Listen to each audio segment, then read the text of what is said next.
Assalamualaikum warahmatullahi wabarakatuh. Hai semuanya. Kami dari kelompok 7. Kali ini kita akan membahas salah satu perang di Indonesia, yaitu Perang Pattimura. Hai semuanya. Kenalin, nama aku Rubiah Indah Pratama, absen 30.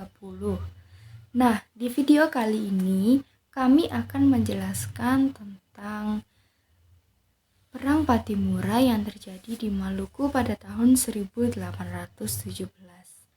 Nah, di video kali ini kita akan bagi menjadi 7 bagian, yaitu yang pertama, latar belakang perlawanan, yang kedua, tokoh utama perlawanan, yang ketiga, tujuan perlawanan, yang keempat, jalannya pertempuran, yang kelima, respon pihak kolonial, yang keenam yaitu akhir perlawanan, dan yang terakhir yaitu dampak yang ditinggalkan oleh perlawanan ini.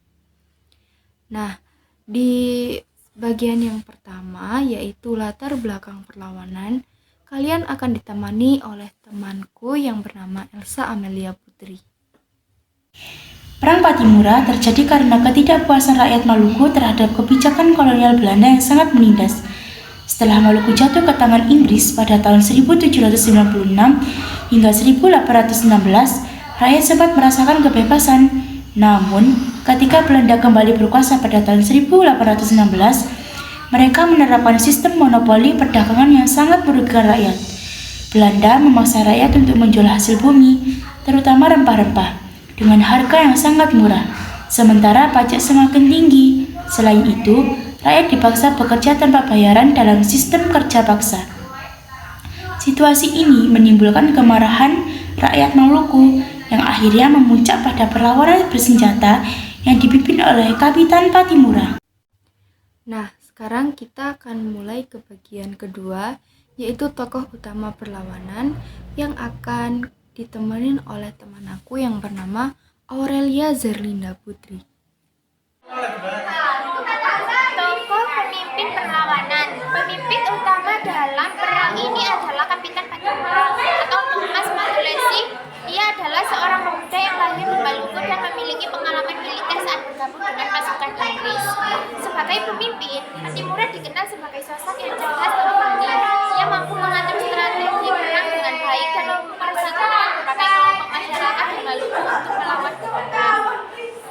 Selain Pattimura, ada juga tokoh-tokoh lain yang berperan penting, seperti Bapak Krisna Rahayu, seorang perempuan yang muda yang berani bertempur melawan Belanda, serta beberapa pemimpin lokal lainnya seperti Antonio Prerop dan Philip Ladoa. Nah, ini adalah bagian ketiga, yaitu tujuan perlawanan. Di kali ini, kalian akan ditemenin oleh teman aku yang bernama Faradila Nur Aziza. Tujuan perlawanan. Tujuan utama perlawanan adalah mengusir Belanda dari Maluku dan menghapus monopoli perdagangan yang menyengsarakan rakyat. Perlawanan ini tidak hanya semata-mata untuk menolak penjajahan, tetapi juga didorong oleh semangat perjuangan rakyat Maluku dalam mempertahankan hak atas tanah dan hasil bumi mereka sendiri. Sekarang kita ada di bagian 4, yaitu jalannya pertempuran. Di sini kalian akan dijelaskan oleh temanku yang bernama Nilda Maureen Artamevia.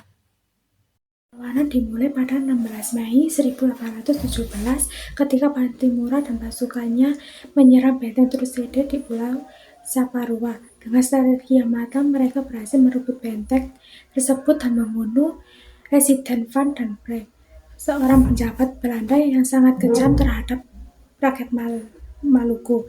Belanda kemudian mengirim pasukan tambahan dari Ambon, tetapi pasukan Pattimura mampu bertahan dalam beberapa pertempuran sakit. Para berjuang menggunakan taktik gerilya menyerang pasukan Belanda di daerah yang sulit dijangkau dengan menggunakan medan perbukitan serta hutan sebagai perlindungan. Masyarakat lokal juga berperan aktif dengan memberikan dukungan logistik, menyediakan makan, serta membantu dalam pertempuran.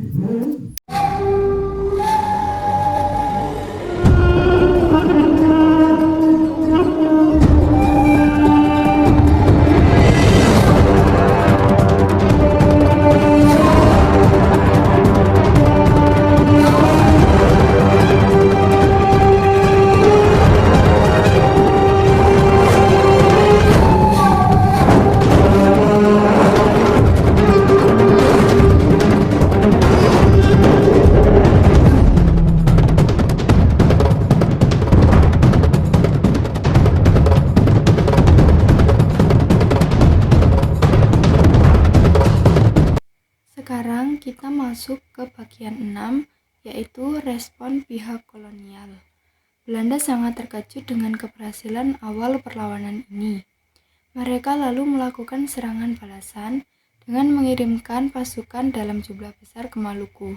Belanda menerapkan strategi divide et impera yang biasa disebut dengan politik adu domba untuk memecah belah rakyat Maluku serta menggunakan kekuatan militer yang lebih besar dan senjata modern untuk menghancurkan pasukan Patimura. Selain itu, Belanda juga melakukan pendekatan diplomasi dengan menawarkan perundingan, tetapi pada akhirnya tetap menggunakan kekerasan untuk merampas perlawanan ini. Akhir perlawanan. Sayangnya, pada bulan November 1817, Kapitan Patimura tertangkap oleh Belanda akibat pengkhianatan dari orang dalam.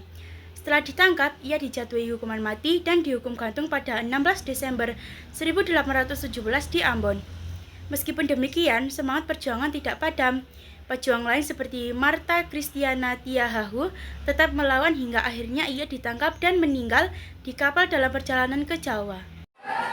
Dampak perlawanan. Perlawanan ini meninggalkan dampak besar bagi masyarakat Maluku dan perjuangan kemerdekaan Indonesia secara keseluruhan. 1. Dampak sosial. Semangat perlawanan rakyat semakin kuat, menunjukkan bahwa rakyat Maluku mampu bersatu melawan penjajah. 2. Dampak ekonomi. Meskipun perlawanan berakhir dengan kekalahan, Belanda mulai lebih berhati-hati dengan menerapkan kebijakan ekonomi di wilayah tersebut. 3. Dampak politik. Perlawanan ini menginspirasi gerakan-gerakan perlawanan di daerah lain di Indonesia. 4. Nilai perjuangan. Semangat keberanian, kesatuan, dan cinta tanah air yang diwariskan oleh Patimura terus dikenal dan menjadi inspirasi bagi generasi selanjutnya. Nah, demikian penjelasan dari kami mengenai Perang Patimura, salah satu perlawanan heroik rakyat Indonesia melawan kolonialisme Belanda. Semoga kita semua bisa mengambil pelajaran dari keberanian dan semangat juang para pahlawan kita dalam mempertahankan tanah air. Saya perwakilan dari kelompok 7 ingin meminta maaf apabila ada kesalahan kata atau perbuatan yang disengaja ataupun tidak, dan mohon maaf apabila ada kata yang kurang berkenan.